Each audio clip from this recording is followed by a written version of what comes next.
Es un caso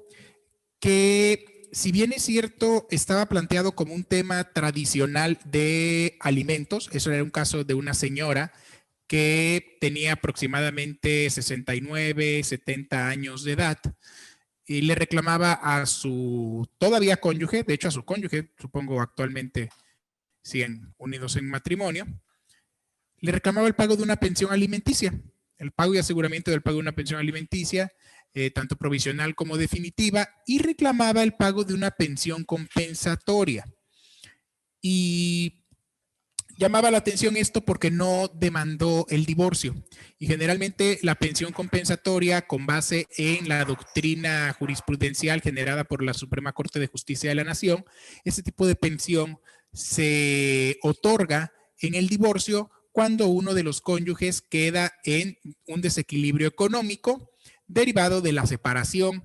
que se da con el divorcio, ¿no? Y este desequilibrio económico se genera porque uno de los cónyuges durante el matrimonio generalmente, no siempre, pero generalmente se dedica a las labores del hogar. Y también generalmente este cónyuge que se dedica a las labores del hogar y al cuidado de los hijos o de los miembros de la familia es la mujer. Así fue como se generó la doctrina de la pensión compensatoria en este país y bueno, hoy ya lo encontramos desarrollado y también ya lo encontramos en diversas legislaciones y fue con base en esto que yo decidí este asunto. Sin embargo, lo paradigmático de este asunto es que se pidió la pensión compensatoria sin reclamar el divorcio. Aunque la parte actora, esta señora que lo reclamó, básicamente en sus hechos ya no refiere nada de la pensión compensatoria, simplemente se refiere a la pensión alimenticia. Entonces, cuando a mí me toca dictar la sentencia, que fue justo en la audiencia de recepción de pruebas y alegatos, tenía que resolver el asunto. Y lo cierto es que la señora ya había planteado como prestación, o ya había reclamado como prestación el pago de una pensión compensatoria, a pesar de que no hubo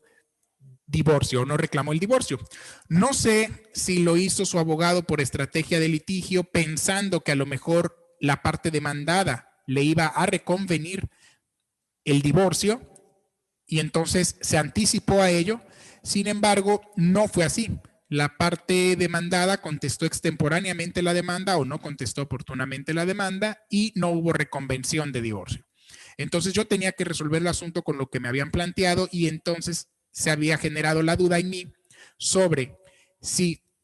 la pensión compensatoria podía ser pagada u otorgada durante el matrimonio y no solo cuando se decreta el divorcio, porque toda la doctrina generada hasta ese momento en México, o por lo menos toda la doctrina que yo encontré y que hasta la fecha encuentro sobre pensión compensatoria en los precedentes judiciales de la Suprema Corte de Justicia de la Nación y en los precedentes judiciales de los tribunales de las entidades federativas, toda hasta el momento habla de la pensión compensatoria con posterioridad al divorcio. Entonces, lo paradigmático de este caso fue resolver si era o no procedente la pensión compensatoria durante el matrimonio, es decir, sin que haya divorcio. Y bueno, pues al final del día, como se podrán dar cuenta en la sentencia, llegué a la conclusión de que sí es procedente, de que sí es posible, y no solo es posible, sino que es obligación decretar la pensión compensatoria en este tipo de casos. Claro está, con sus propios matices, porque no es lo mismo este tipo de casos que todos los demás casos en los que se ha generado la doctrina de la pensión compensatoria. Generalmente la pensión compensatoria tiene un doble aspecto, que es la porción asistencial, que es para la subsistencia del cónyuge que se dedicó a las labores del hogar y que queda en el desequilibrio económico, y una parte resarcitoria, que es la que de alguna manera indemniza los costos de oportunidad de este cónyuge que no pudo ingresar a la vida económicamente remunerada durante el matrimonio y que sacrificó esto de su desarrollo personal, profesional incluso, por beneficio de la familia al dedicarse a las labores del hogar y al cuidado de los hijos. En el caso, la señora se había unido en concubinato con el señor en 1970. Me parece que en 1972, a finales de 1972, en diciembre, se unen en matrimonio y, bueno, tuvieron 7 hijos. La señora se había dedicado a las labores del hogar, al cuidado de su cónyuge y de los hijos, y bueno, ahora estaba reclamando en este juicio alimentos y una pensión compensatoria. Y básicamente eso es lo trascendente del caso y lo que me llevó, por lo paradigmático de la sentencia, por lo paradigmático del caso y lo paradigmático de la sentencia, fue lo que me llevó a someterla al concurso, porque se me hizo relacionada, muy relacionada con el tema del Congreso. Analicé toda la doctrina de la pensión compensatoria que se había generado hasta ese momento por la Suprema Corte de Justicia de la Nación, y que básicamente sostenía que la pensión compensatoria era una forma o era un mecanismo para respetar, proteger y garantizar el derecho de uno de los cónyuges que quedaba en un desequilibrio económico con motivo o como consecuencia de la separación derivada de la disolución del vínculo matrimonial o del divorcio. Desequilibrio económico en que quedaba por haberse dedicado durante el matrimonio a las labores del hogar y el cuidado de los hijos, que es una actividad no remunerada. Entonces, encontré que el fundamento de esta pensión compensatoria, de toda esta doctrina de la pensión compensatoria, era respetar, proteger y garantizar el derecho a la igualdad de derechos y a la equivalencia de responsabilidades durante el matrimonio y con posterioridad a la disolución del vínculo matrimonial, es decir, con posterioridad al divorcio. Derechos que están reconocidos en los artículos 17 de la Convención Americana sobre Derechos Humanos y 23 del Pacto Internacional de Derechos Civiles y Políticos.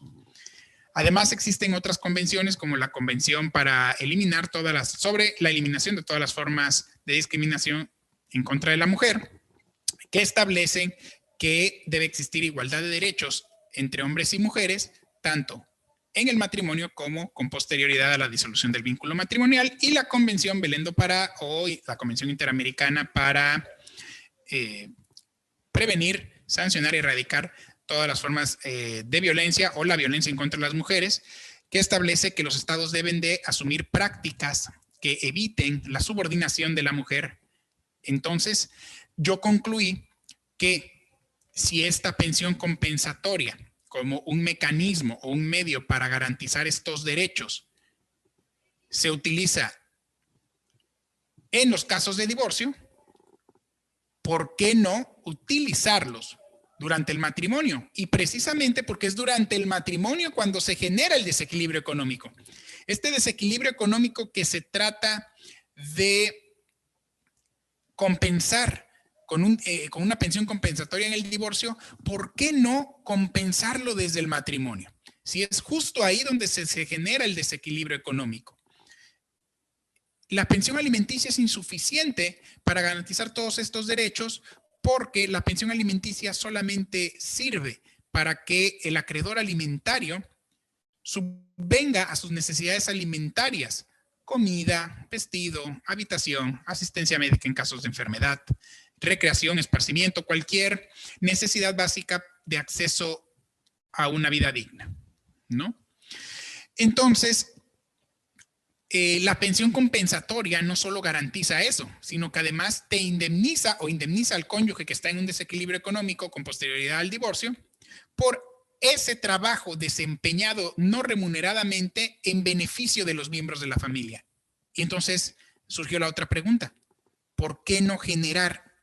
esta compensación o esta indemnización o el resarcir estos costos de oportunidad durante la vigencia del matrimonio? Porque al fin y al cabo, los derechos que se están protegiendo con la pensión compensatoria después del divorcio también se tienen que proteger durante el matrimonio, porque los artículos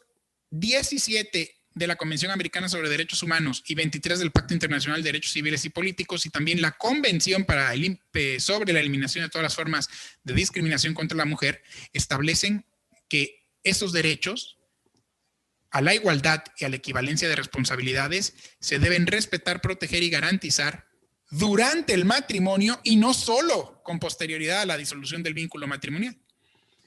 Entonces llegué a la conclusión de que sería discriminatorio y también violatorio del derecho al libre desarrollo de la personalidad de las mujeres o de cualquier cónyuge, en este caso era una mujer, que no se le pudiera decretar una pensión compensatoria solo en su carácter resarcitorio por los costos de oportunidad que está sacrificando justo en el momento en el que los está sacrificando. Porque si no se decretaba, entonces sería tanto como obligarla a que,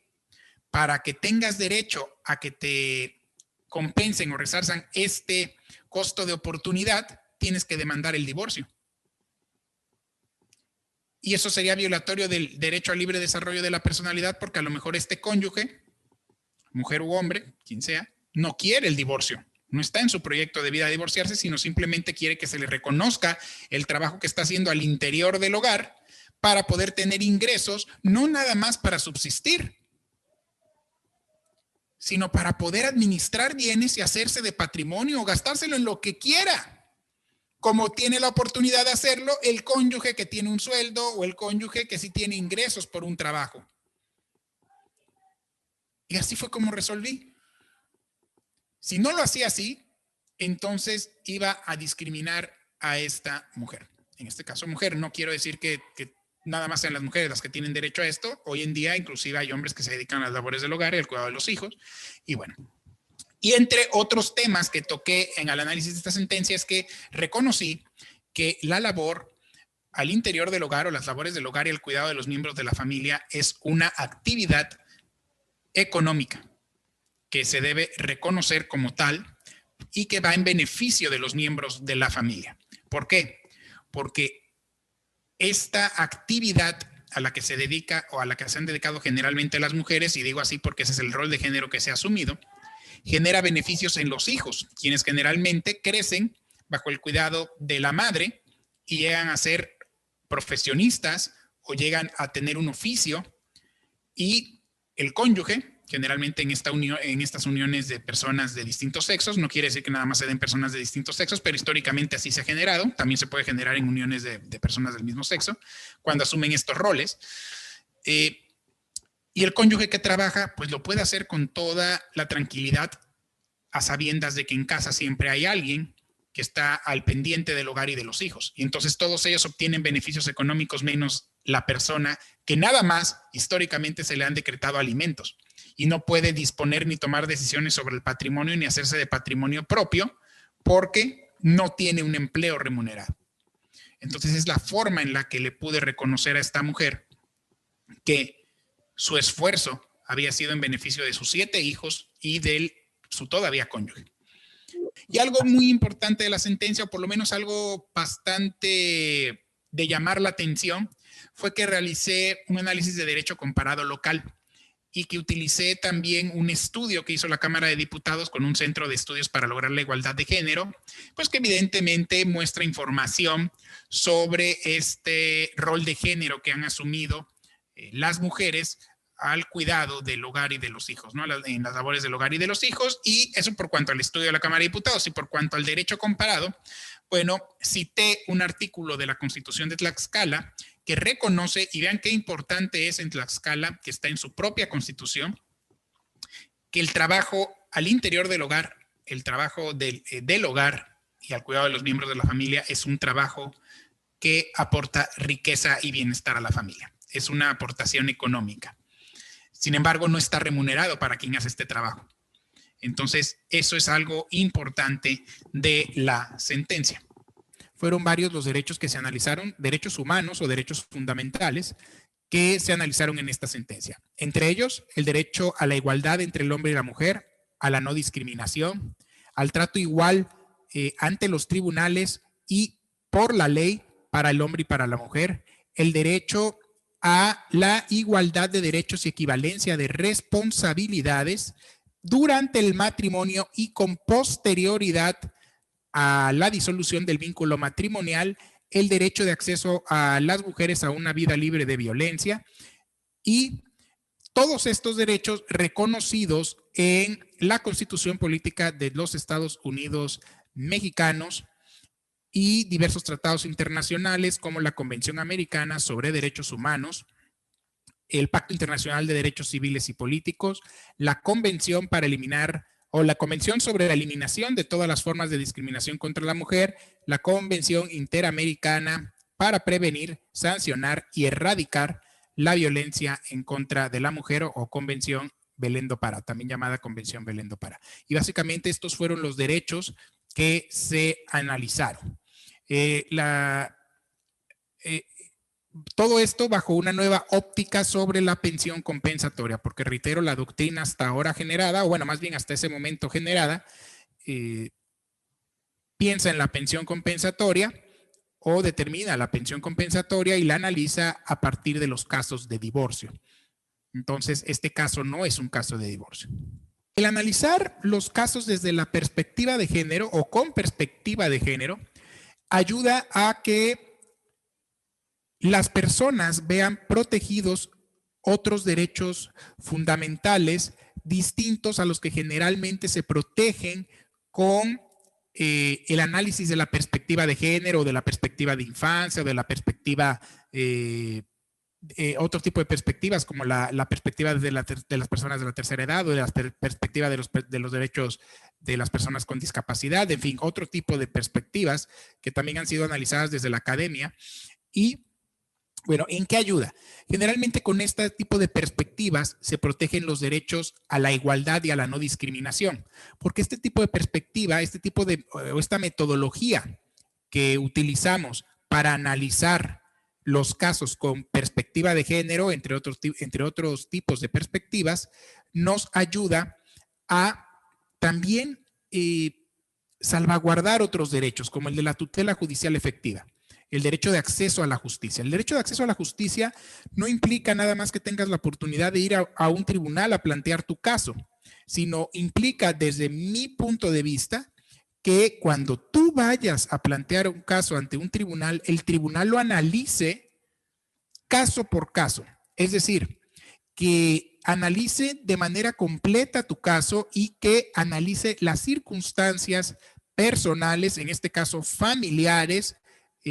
sociales, comunitarias, para poder resolver los casos, ¿no? Para poder tomar una decisión y entender todo el contexto que se somete al escrutinio de un tribunal. No es una cuestión solo de derechos, no es una cuestión solo de ver documentos y formalmente ver cuáles son los argumentos, sino tratar de entender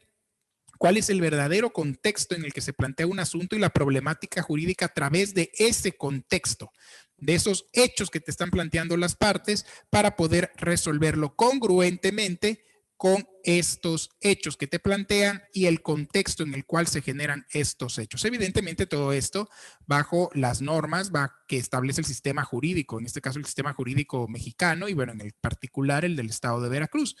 Entonces, a eso ayuda la perspectiva de género, a encontrar verdaderamente un respeto, protección, garantía y promoción de los derechos humanos y al ejercicio pleno de los derechos humanos. Estamos en una etapa de evolución, pero evidentemente estas herramientas que tenemos de juzgar con perspectiva de género y la metodología que se ha desarrollado doctrinariamente por la Suprema Corte y por los tribunales, los demás tribunales del Estado mexicano y además otros organismos internacionales como la Convención, como la Corte Interamericana de Derechos Humanos, la Comisión Interamericana de Derechos Humanos, los distintos comités de los tratados internacionales del Sistema Universal de Protección de Derechos Humanos. Todo esto suma para que los jueces tengamos herramientas para verdaderamente administrar justicia adecuada a las personas y sus circunstancias particulares en relación con el contexto verdaderamente planteado y no resolver solo desde una óptica formal en donde probaste, no probaste, te doy el derecho o no te lo doy, sino meterse un poco más allá a realizar un análisis verdaderamente profundo de cada caso para garantizar el acceso a la justicia. Evidentemente, bajo el principio de interdependencia de los derechos humanos, todo esto se relaciona y por tanto, al tener un verdadero acceso a la justicia, una tutela judicial efectiva, vas a ver garantizados los derechos como el derecho a la igualdad y a la no discriminación, el derecho de acceso a una vida libre de violencia, el derecho a la protección a la familia, el derecho al libre desarrollo de la personalidad,